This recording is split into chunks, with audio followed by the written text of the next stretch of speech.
Hello everyone, আসসালামু আলাইকুম। আমি তাবাসসুম। আজকে একটা নতুন ভিডিও নিয়ে এসেছি। দেখে বুঝতেই পারছেন আমার চুলের অবস্থা কেমন।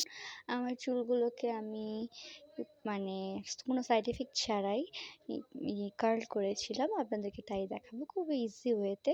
আমি শাওয়ার নেওয়ার পরে হালকা ব্লো ড্রাই করে মোটামুটি শুকিয়ে নেওয়ার পরে আমি চুলটাকে বেনি করে ফেলেছিলাম। করার পরে ওভারনাইট রেখেছি। তারপরের দিন আমি চুলটাকে এভাবে বেনিটা খুলে ফেলেছি। আমার একটা বাইরে যাওয়ার ছিল। তো আমি ভেবেছিলাম কার্ল করে যাব, কিন্তু কার্ল করতে অনেক টাইম লাগে আর চুলেরও ক্ষতি হয়। তো আমি এইজন্য এভাবে বেনি করে নিয়েছিলাম। তারপরে আমার বেনিটা আমি খুলে ফেলেছি। ওভারনাইট রাখার পরে এই তো আমার চুলের ইয়েটা দেখেন, ভলিউমটা কত সুন্দর এসেছে। একদম ন্যাচারাল ওয়েতে আমি এটা করেছি, কোনো সাইড এফেক্ট ছাড়াই, কোনো হিট প্রোটেক্টর ছাড়াই করেছি। চুলটা এত সুন্দর লাগছিল, এত ফ্লাফি হয়েছিল, আমি বলে বোঝাতে পারবো না। আপনারা নিজেরাই বুঝতে পারছেন কতটা সুন্দর লাগছে চুলটা।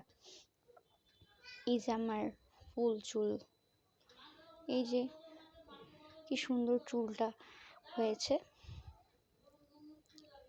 খুব সুন্দর হয়েছে চুলটা। এত বেশি সুন্দর লাগছিল, আমার খুব বেশি পছন্দ হয়েছে। এই তো যারা পুজোর আগে ভাবছেন যে কালার কিনবো, যাদের কাছে কালার নাই বা পুজোর আগে যারা করতে চাচ্ছেন তারা করে ফেলতে পারেন। তো আজকের মতো এইটুকুই, বাই।